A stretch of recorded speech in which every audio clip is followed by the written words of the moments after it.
Okay, so not to brag, not to boast, not to toot my own horn, but I'm pretty sure I was one of the first, if not the absolute first, tech YouTuber to do a full review of this little guy right here. This is the Obsbot Mini from Remo AI, and the biggest criticism that I had of this device wasn't really so much a criticism. It is what it is. It was by design. It's a webcam, and I'm not a big fan of webcams because finding the best webcam is kind of like finding the smartest idiot. Most webcams just aren't very good. Now, this webcam is actually pretty good, but you've got to always throw that disclaimer out there, pretty good for a webcam. So I was super excited when they reached out to me and asked me to test their new model, the Obsbot Mini 4K version. So I'm really hoping that this new model has a much better camera built in than what this one does. Again, not that this one's bad, it's just, it's a webcam, and it is what it is. But we're going to do this right, and I'm going to put the new model through the ringer, and we're going to test them both side by side to see if there's any real upgrade from this older model. So first off, there's no unboxing. I'm pretty sure I got a prototype, and I'm pretty sure this is not out on the market yet. So I don't think they've even developed the packaging for it yet. It was sent to me in bubble wrap, so we're going to open this up and see what's inside. Nothing fancy here. I'm not going to do an overhead cam or anything. I'm just going to open it up and we're going to take a look and... Shut the hell up! Alright, so what we're looking at now is the original Obsbot 1080. This is the Obsbot Tiny, and for comparison's sake, we're going to switch over now to the new one, the Obsbot 4K, and see if there's any difference in the video quality.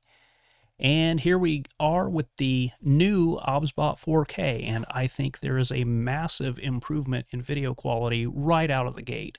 We can see that there's better contrast, the colors pop better, we're not so washed out and overexposed looking, and I will note that both of these are in complete full auto mode with all of their video settings. So I'm going to look at both of these side by side now, and I've got the each camera marked up on screen, but over here we've got the original Obsbot Tiny, and over here we've got the new Obsbot Tiny 4K.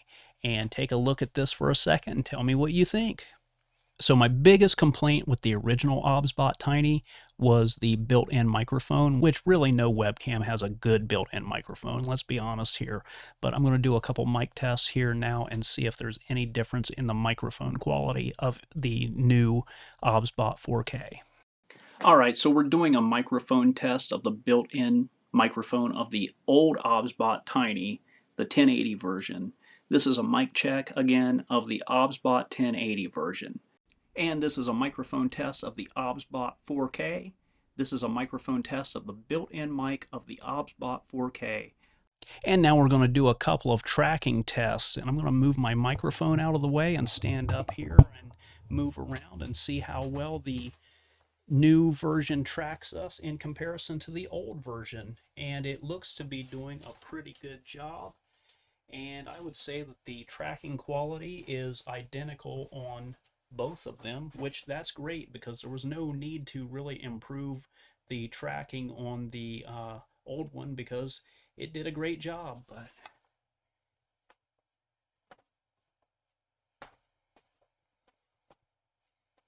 passes my test. So now I'm going to do a tracking lock with the gesture command.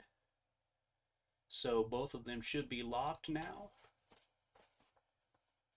Yeah. And now I'm going to lock them both on me again, or unlock them I should say. And now they're both following me again. And now I'm going to do a gesture command with the zoom command. So zoom in and zoom out. So what I noticed there was that the original Obsbot zooms in a lot faster and the new one zooms in slower but smoother. Really kind of comes down to which do you prefer. So my absolute number one biggest gripe with this camera is that if you look at the lighting with the new camera, you'll see that the lighting is like pulsating. It's fading in and out, getting brighter and dimmer, and I'm not sure what is actually causing that.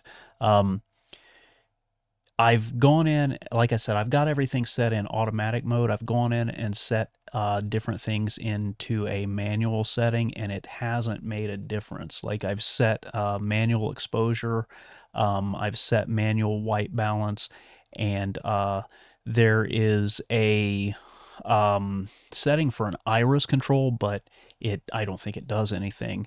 And no matter what I do, that pulsating with the lighting doesn't go away. And I wish there was a way to set that to lock it in place so that it doesn't happen.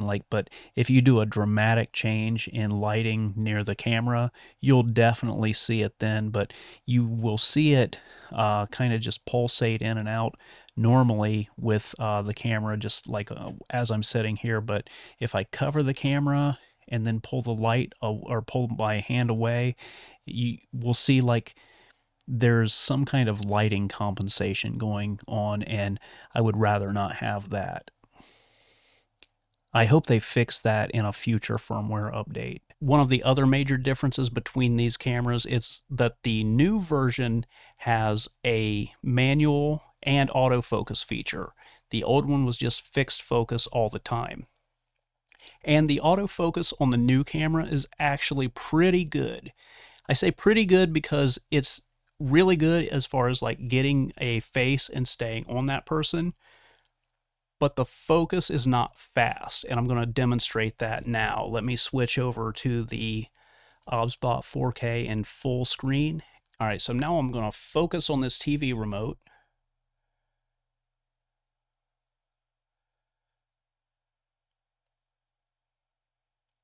Okay, so it looks like it's got a pretty good focus on that TV remote, and it did take a second for it to get there. Now I'm going to drop the remote and see how long it takes for it to focus back on my face. Come on, you can do it. There you go.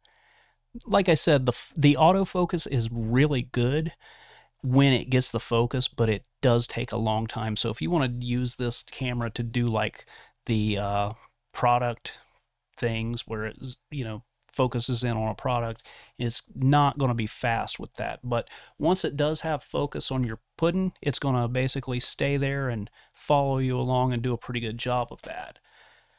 The other major difference between the new camera and the old one was that the old one could do 60 frames per second and the new one can't. That's a trade-off with most 4K cameras. And I was reading on their website that the new camera has a 1/2.5 sensor size, which is just a little bit smaller than a GoPro sensor. And for a webcam, that's pretty amazing. I would imagine, I don't know the exact size, but I would imagine that on the old camera, it has just a, I can only speculate how big it is, but it's probably not very big at all. Most webcam sensors are not very big, and that's why they kind of look pretty bad. But that they were able to cram in a 1/2.5 sensor in this new one, that's pretty amazing in my book. So I'm not going to go over the software package for either of these cameras.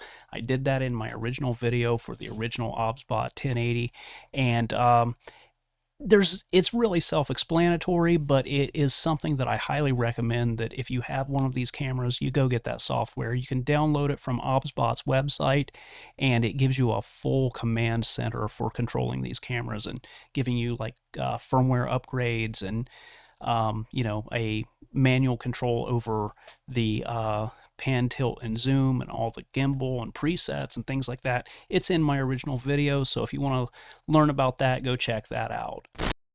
So should you buy the new Obsbot 4K? It kind of depends. I would say that if you have the original Obsbot 1080 and you're not looking to do any kind of like super slick video production, it's probably fine for like a teacher or a presenter or somebody doing that kind of work with it. If you're doing something like a video podcast and you want higher video quality, then maybe it would be worth the upgrade. I would say that if you don't own either of them, yet and you're thinking about buying one, definitely spend the extra money and go for the 4K version.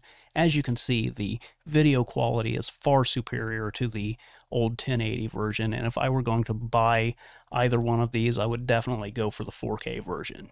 With that being said, these are both still webcams, and even a 4K webcam is going to look like a webcam. And with a webcam, it goes without saying that you're tied to a computer when you use it. So you're kind of limited on either of these no matter what you do. My personal favorite Obsbot product so far, and I'm going to shill for them a little bit because I can say it without shame, I am a bit of an Obsbot fanboy. My favorite Obsbot product so far this year has been this little guy right here. This is the Obsbot Tiny, and I like to do a lot of video outdoors, and this comes with a little tripod here, and it's got a tripod mount on the bottom. This was designed to put a cell phone in it, and it's got their tracking technology built in here, so it'll follow you around, and I've got a full video on this if you want to check it out. But I think the tracking on this is even better than the tracking on these webcams. And I do love that you can switch out the camera in here. This is designed for a cell phone, but I use it with like action cams and little point and shoots and things like that. And like I said, I've got a full video on this, and this is my baby. I love this thing. But really it kind of comes down to what you do, what you want to do, and what you need. Really, all of these are great products, and I love the tracking technology. I love the gesture commands, and you just can't go wrong with any of the Obsbot stuff. I don't mean to sound like a shill with that or anything. I just really do love Obsbot products. So I think I covered everything that I needed to cover in this video. I'm going to wrap this one up here. If you've got any questions of something that maybe I missed, be sure to post those in the comments below and I'll get back to you on that. But anyway, thank you so much for watching. That's it for now, and I'll see you next time.